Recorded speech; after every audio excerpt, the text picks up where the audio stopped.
Bonjour à tous, je suis très heureux de vous retrouver autour de la parole de Dieu que je vous invite à ouvrir dans Matthieu chapitre 21, versets 33 à 43. Matthieu chapitre 21, versets 33 à 43. Écoutez une autre parabole. Il y avait un propriétaire qui planta une vigne. Il l'entoura d'une haie, il creusa un pressoir et construisit une tour. Puis la loua à des vignerons et partit en voyage. Lorsque le temps de la récolte fut arrivé, il envoya ses serviteurs vers les vignerons pour recevoir sa part de récolte. Mais les vignerons s'emparèrent de ses serviteurs. Ils battirent l'un, tuèrent l'autre et lapidèrent le troisième.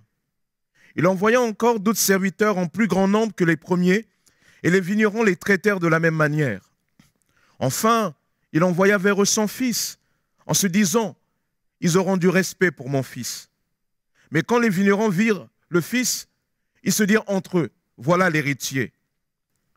Venez, tuons-le et emparons-nous de son héritage. » Et ils s'emparèrent de lui, le jetèrent hors de la vigne et le tuèrent.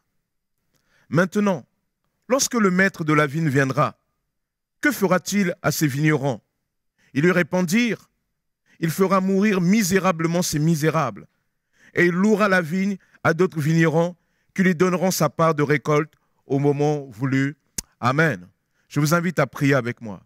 Seigneur, nous te bénissons, Père éternel, pour ta parole. Je te prie de me oindre parce que ta parole est une parole inspirée. C'est une parole qui est sortie du cœur de Dieu et qui est venue au milieu des hommes.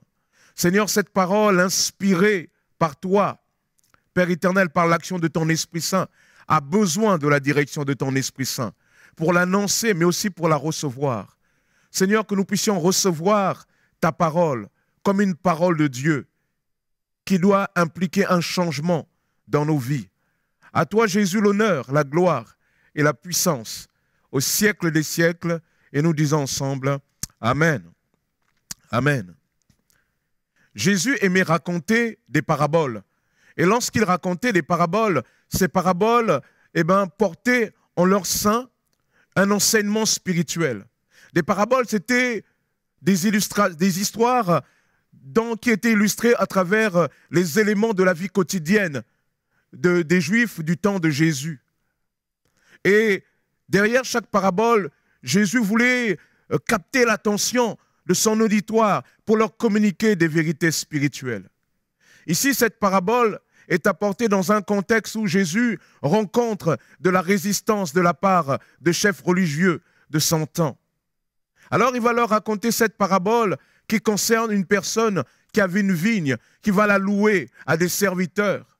Et au moment où il veut recevoir les fruits de la récolte, lorsque vient cette période, il envoie des serviteurs. Ces serviteurs sont lapidés, sont tués. Il envoie d'autres. Ils sont eux aussi traités de la même manière, nous dit le texte. Enfin, il envoie le fils en se disant, ils auront du respect pour mon fils. Et voici qu'ils vont tuer aussi le fils afin de s'emparer de manière définitive de l'héritage de ce vigneron. Cette parabole, lorsque nous regardons le contexte, illustre le peuple d'Israël. Dans la Bible, Israël est souvent incarné, symbolisé via l'image aussi de la vigne. Ésaïe 5, 7 dit, « Oui, la vigne de l'Éternel, le maître de l'univers, c'est la communauté d'Israël. Et Juda, c'est le plan qui faisait son plaisir. » La vigne de l'Éternel, c'est la communauté d'Israël. Donc lorsque Jésus est en train de parler ici d'un maître qui avait une vigne, tout juif de son temps comprend qu'il est en train de parler de son peuple. Et tout juif de son temps, et c'est d'ailleurs ses adversaires, ils vont bien comprendre que Jésus parlait d'eux, puisque il utilise cette image des vignerons qui vont aussi lapider, des vignerons qui vont refuser. Et c'est ces personnes-là, ces responsables, qui s'inscrivaient dans un refus. Ils vont comprendre que Jésus était venu pour rentrer en contact avec son peuple, avec sa vigne. Et eux, au lieu de laisser cette possibilité se faire, ils se sont appropriés la vigne jusqu'à ne pas donner aux propriétaires les fruits jusqu'à aller tuer même l'héritier. Ils ont confondu les choses. Ils se sont appropriés ce qui n'était pas à eux. C'est une très belle parabole pour les responsables d'église que nous sommes, pour les pasteurs, les évangélistes, les apôtres. Mais c'est aussi une belle parabole pour les responsables dans l'église, ceux qui ont une responsabilité dans un groupe. Cette parabole nous enseigne que quelle que soit la responsabilité que Dieu peut nous confier sur son peuple, le peuple de Dieu ne nous appartient pas. Le peuple de Dieu, l'Église, appartient à Jésus-Christ. C'est lui qui est mort à la croix. Et c'est lui qui est ressuscité. C'est lui qui a tout accompli afin que l'Église soit devant lui une Église belle, glorieuse, sans tache ni ride. L'Église est à Jésus. Et lorsque nous administrons l'Église de Jésus, nous devons garder à l'esprit que cette Église est à Jésus. Une telle vision est une vision saine des choses. Mais voici malheureusement, il y a des fois le Seigneur peut nous confier son Église, peut nous confier des responsabilités et au lieu de rendre compte au maître, nous nous comportons comme le maître de l'Église, comme le maître de la vigne, alors que la vigne n'est pas à nous. Nous devons faire attention. Ici, il y a une mise en garde. Nous sommes tentés de voir simplement ici, avec le recul chrétien, oh oui, c'est les Juifs là qui ont refusé Jésus. Mais derrière cette parabole, il y a un enseignement pour nous tous. Aujourd'hui, même combien souvent même des serviteurs, des servantes, souvent oublient que les responsabilités que Dieu leur a confiées, c'est des responsabilités sur ce qui appartient à Dieu et pas sur ce qui leur appartient. Nous devons garder cela à l'esprit. Donc cette parabole est une interpellation pour tout responsable de l'Église. Voyez? L'Église n'est pas notre propriété. Et la Bible nous dit, dans Luc chapitre 17, verset 10, quand nous avons fait ce que nous devons faire, nous devons dire, nous sommes des serviteurs inutiles. Nous avons fait ce que nous devions faire. C'est une parabole qui doit nous ramener à l'humilité. C'est une parabole qui doit nous ramener à l'espérance que le véritable maître un jour doit venir et que nous devons nous préparer. Mais c'est aussi une parabole qui va encore plus loin que la question des responsabilités. Ici, cette parabole nous interpelle sur la manière que nous gérons ce que Dieu nous donne, ce que Dieu nous confie. Ici, il était question du peuple de Dieu qui a été confié à ses responsables. Mais de manière large, c'est une interpellation sur la manière et sur les choses que Dieu nous confie. La Bible nous enseigne que nous ne nous appartenons pas. La Bible nous enseigne que la famille que Dieu nous donne ne nous appartient pas à nous tout seuls. C'est Dieu qui nous les confie. Nos enfants ne sont pas notre propriété, mais ils sont la propriété de Dieu. Il y a un projet de Dieu sur ces enfants-là. Il y a un projet de Dieu sur notre épouse. Il y a un projet de Dieu sur notre mari. Il y a un projet de Dieu sur les choses que Dieu nous a confiées. Et nous devons apprendre à gérer, à développer un sain rapport à ces choses, en gardant à l'esprit que ces choses appartiennent à Dieu. Comment nous gérons, ça va encore plus loin, comment nous gérons les talents que Dieu nous a confiés. Oh, lorsque souvent je regarde certains de nos artistes, c'est vrai que c'est la mode aujourd'hui d'aller à la télévision, de faire montrer sa voix, etc.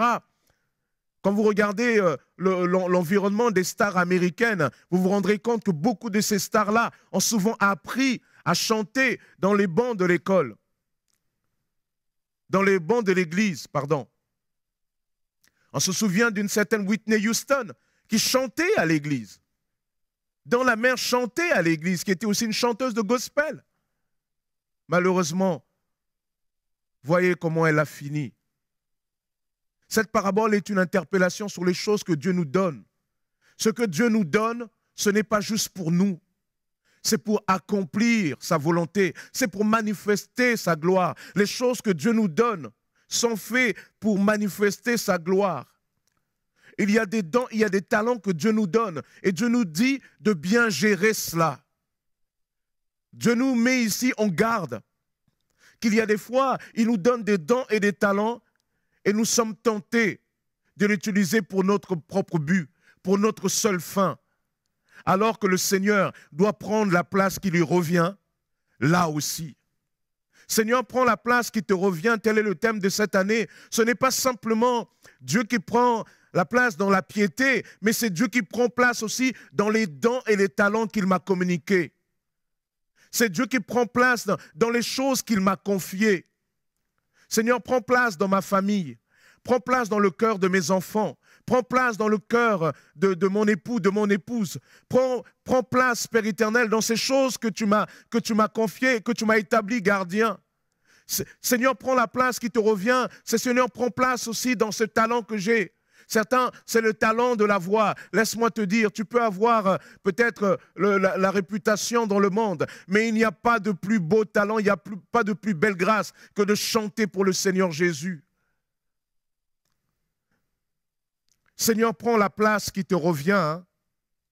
C'est véritablement mettre ses dons et ses talents entre les mains du Seigneur. Entre les mains du Seigneur.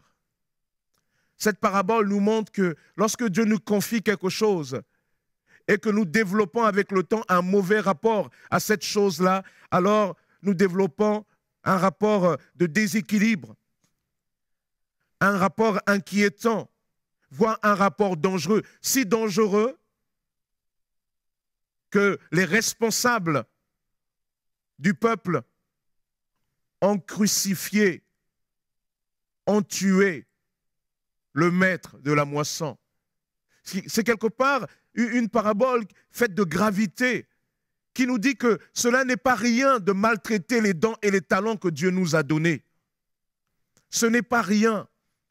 Mais que ce que le Seigneur nous confie, nous devons chaque jour demander au Seigneur la grâce de bien le gérer. Parce qu'avec les dons et les talents, il y a aussi la manière de bien gérer les choses. Et le Seigneur nous apprend cela au travers de cette parabole. Il nous interpelle. Voyez? Mais lorsque nous ne gérons pas bien les choses, plus exactement, lorsque nous oublions que ce que nous avons, c'est Dieu qui nous l'a confié, lorsque nous développons un mauvais rapport aux choses que Dieu nous a confiées, c'est là que viennent les inquiétudes. Je vais illustrer un peu cela. En ce moment, notre pays est touché par la pandémie. Et souvent, des gens autour de nous sont touchés. Peut-être alors que je parle, tes enfants, ton époux, ton mari. Et c'est là où cette parabole doit prendre corps. Parce que cette parabole doit être là pour te rappeler qu'un jour, le Seigneur t'a accordé un époux, une épouse, des enfants. Et lorsque cela est menacé, rappelle au Seigneur, dis Seigneur, c'est toi qui me les as confiés. Alors comme c'est toi qui me les as confiés et que leur santé est menacée, alors Seigneur, je les remets à nouveau entre tes mains. Je reviens à la source. Je reviens vers toi. Lorsque tu as cette attitude-là, lorsque tu as cette bonne attitude et que tu développes ainsi un bon rapport aux choses que Dieu t'a confiées, alors l'inquiétude ne va plus avoir de l'emprise sur toi parce que tu sais que celui qui t'a confié est grand et qu'il prend soin de ce qu'il confie. Alors toi aussi à ton tour, en réalisant cela, tu reviens vers le Seigneur, tu lui dis Seigneur, voilà je te remets ces choses que tu m'as confiées. Mon épouse et moi, nous avons été touchés par la Covid. Et tout le long de cette période, je bénis déjà le Seigneur parce que cela n'a pas été des symptômes trop graves. Mais quand ces choses-là arrivaient, je me suis dit, mais Seigneur, de toute façon, c'est toi qui es le maître de toutes choses. Moi, je ne suis rien, tu m'as confié. S'il te plaît, s'il plaît à Dieu qu'il m'enlève et de ne plus être pasteur d'église en action, alors Dieu choisira d'autres serviteurs. L'église ne m'appartient pas. Alors je veux rester calme. Mon épouse ne m'appartient pas dans l'absolu, alors je veux rester calme. Mes enfants ne m'appartiennent pas, alors je veux rester calme. Pourquoi? Parce que ces personnes-là, ces choses-là appartiennent au Seigneur. Alors lorsque ces choses sont menacées, je veux rester calme. Parce que c'est la propriété de Dieu. Voyez pourquoi c'est très important d'avoir un bon rapport aux choses que Dieu nous confie? Parce que si on n'a pas un bon rapport, alors on développe des inquiétudes. Tu commences à paniquer comme si la chose était à toi. Et Dieu te dit, hey, oh, attends. C'est mes enfants. Ils sont à moi. Voyez? Il y a des fois, nous pouvons nous dire, mais Seigneur, voilà, tu m'as donné des talents et je ne sais pas, j'ai l'impression que je perds du temps. Et Dieu te dit, oh, calme-toi. C'est moi qui t'ai donné cela. Avance petit à petit. Commence à l'exercer petit à petit. Et c'est moi qui vais faire le reste. Voyez, on doit vraiment avoir un rapport équilibré aux choses que Dieu nous a confiées. Ça ne veut pas dire que parce que c'est appartient au Seigneur, alors on ne se préoccupe pas. Non. Mais on doit garder à l'esprit que de manière ultime, ce que nous avons appartient au Seigneur. Amen. Cela est très important. Le travail. Combien, dans de telles circonstances, certains ont peur par rapport à leur avenir, par rapport à ce travail qu'ils risquent de perdre. Mais là aussi, souviens-toi que ce travail, c'est Dieu qui te l'a donné. Ne panique pas comme si c'était toi-même qui avais fondé ce travail, que c'est toi-même qui quelque part, faisait ce salaire. Non, c'est Dieu qui t'a donné ce travail. C'est lui qui conduira. Si la porte de gauche se ferme, alors Dieu va ouvrir la porte de droite. Si la droite se ferme, alors Dieu ouvrira une autre porte encore ailleurs. Tu dois développer un bon rapport aux choses. Souvent, le fruit de tes inquiétudes, et laisse que je parle, cette parole que je dis là, je le sens dans mon cœur, c'est prophétique pour quelqu'un qui nous écoute. Le fruit de tes inquiétudes, c'est que souvent tu oublies que ce que tu as, c'est Dieu qui te les a donnés. Et cela est fondamental. C'est Dieu qui te les a donnés. C'est Dieu qui te les a confiés. Tes inquiétudes sont souvent liées à un oubli. À un oubli que ce que tu as, c'est Dieu qui te les a donnés. Alors reste calme en Jésus.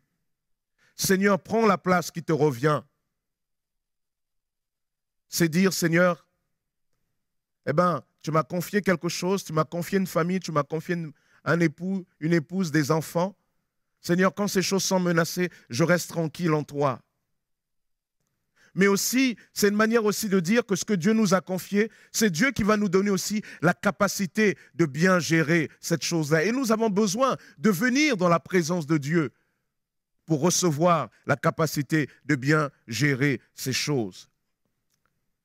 Nous devons avoir une approche saine de ce que Dieu nous confie. Et un des exemples merveilleux que nous avons dans la Bible, c'est Abraham. Abraham, il nous est dit de lui dans Genèse 22, verset 1. Après cela, Dieu mit Abraham à l'épreuve. Il lui dit, Abraham, celui-ci répondit, me voici. Dieu dit, prends ton fils unique, celui que tu aimes, Isaac, va-t'en au pays de Moria et là, offre-le en holocauste sur l'une des montagnes que je t'indiquerai. Abraham se leva de bon matin, sella son âne et prit avec lui 2 serviteurs et son fils Isaac. Il fondit du bois pour l'holocauste et partit pour aller à l'endroit que Dieu lui avait indiqué. Le 3e jour, Abraham leva les yeux et vit l'endroit de loin. Il dit à ses serviteurs, restez ici avec l'âne. Le jeune homme et moi, nous irons jusque là-bas pour adorer, puis nous reviendrons vers vous. Abraham prit le bois pour l'holocauste, le chargea sur son fils Isaac et porta lui-même le feu et le couteau. Ils marchèrent tous les deux ensemble. Alors Isaac s'adressa à son père, Abraham, en disant, « Mon père », il répondit, « Me voici mon fils. » Isaac reprit, « Voici le feu et le bois, mais où se trouve l'agneau pour l'holocauste » Abraham répondit, « Mon fils, Dieu pourvoira lui-même à l'agneau pour l'holocauste. » Et ils continuèrent à marcher tous les deux ensemble. Lorsqu'ils furent arrivés à l'endroit que Dieu lui avait indiqué, Abraham y construisit un autel et rangea le bois. Il attacha son fils Isaac et le mit sur l'autel par-dessus le bois. Puis Abraham tendit la main et prit le couteau pour égorger son fils. Alors l'ange de l'Éternel l'appela depuis le ciel et dit, « Abraham, Abraham !» Il répondit, « Me voici. » L'ange dit, « Ne porte pas la main sur l'enfant et ne lui fais rien, car je sais maintenant que tu crains Dieu et que tu n'as pas refusé ton fils. Tu ne m'as pas refusé ton fils, ton unique. » Waouh! Une histoire extraordinaire. Mais derrière cette histoire, il y a une belle illustration sur la bonne gestion des choses que Dieu nous donne, des grâces que Dieu nous accorde. Abraham était un vieil homme lorsque L'histoire, son histoire nous est rapportée. Il a déjà plus de 70 ans. C'est un homme qui, tout le long de sa vie, a cherché à avoir des enfants, mais il ne pouvait pas car sa femme, Sarah, était stérile. Alors, son seul projet, c'était de dire, c'est qu'il avait choisi un de ses serviteurs. À cette époque-là, un serviteur que vous avez vu grandir, qui a été pour vous, même bébé, que vous avez adopté, pouvait être considéré comme un fils. Et c'est ainsi qu'un de ses serviteurs, il avait pris comme son fils, et il s'était dit, c'est lui qui va hériter. Mais Dieu avait fait une promesse. Dieu a dit à Abraham, toutes les nations de la terre seront bénies en toi. Et pour Dieu, cette promesse commençait par le don d'un fils qui viendrait de lui-même, de son sang et de sa femme. Alors, Abraham va recevoir cette promesse. Et un jour, Dieu va réaliser cette promesse. Lui qui n'avait plus jamais espéré va avoir le fils qu'il avait tant espéré. Oh, que le Seigneur bénisse nos frères et sœurs au milieu de nous qui s'attendent à cette grâce de Dieu. Abraham va recevoir cet enfant.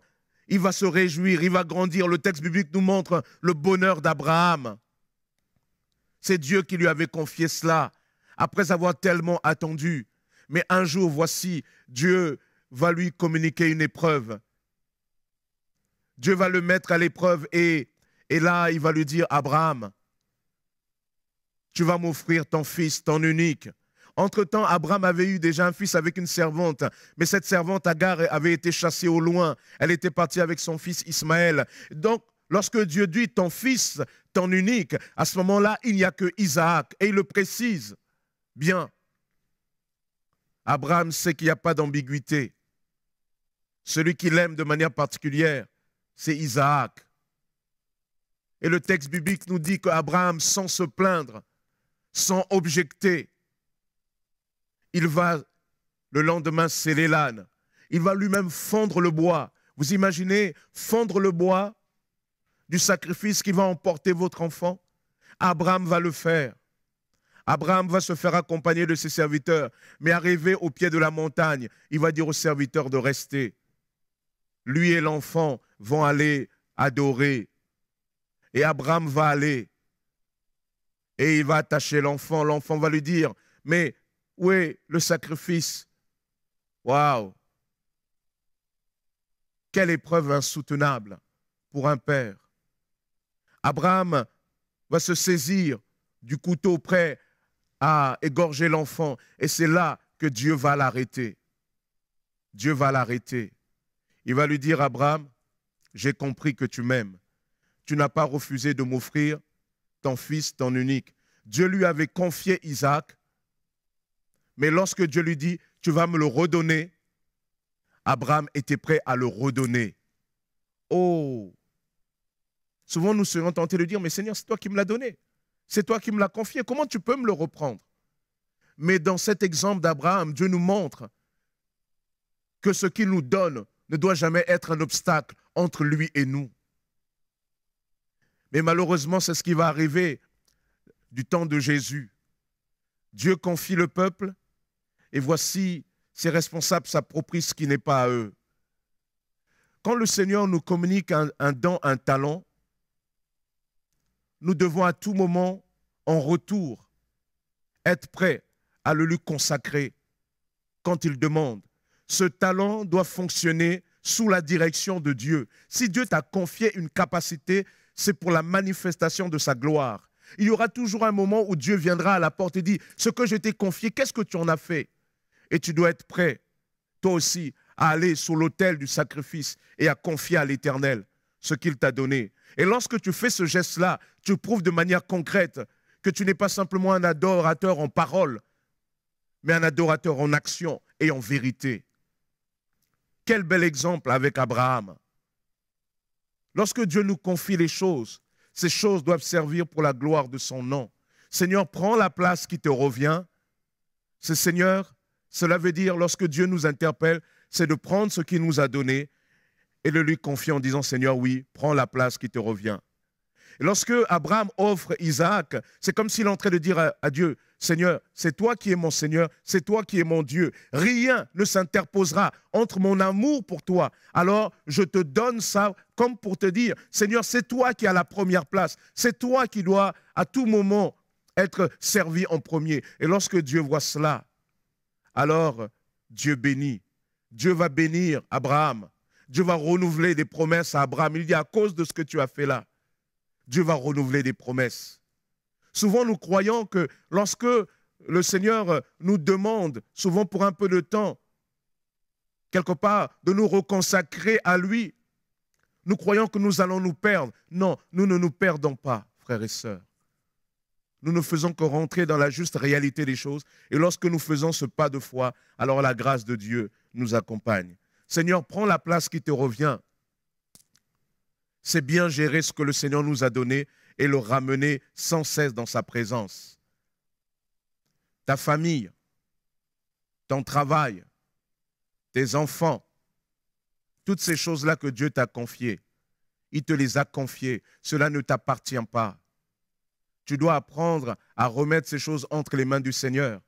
Et c'est la condition pour que la paix de Dieu demeure toujours en toi lorsque ces choses sont bousculées. Parce que tu sauras que comme Dieu te les a confiées, alors tu dois les remettre entre les mains du Seigneur. Tu dois te confier complètement en lui. Amen. Seigneur, prends la place qui te revient. Je vous invite à prier maintenant. Seigneur, nous te bénissons, Père éternel, pour ce que tu es. Nous te bénissons pour ce que tu fais. Seigneur, nous voulons que tu prennes la place qui te revient. Nous voulons, Père éternel, que te confier, te redonner ce que tu nous as confié. Nous ne voulons pas nous réapproprier, nous approprier ce qui n'est pas à nous, mais nous voulons sans cesse te remettre les choses. À toi, Jésus, l'honneur, la gloire et la puissance. Tu bénis mes frères et sœurs et tu leur fais du bien ce matin.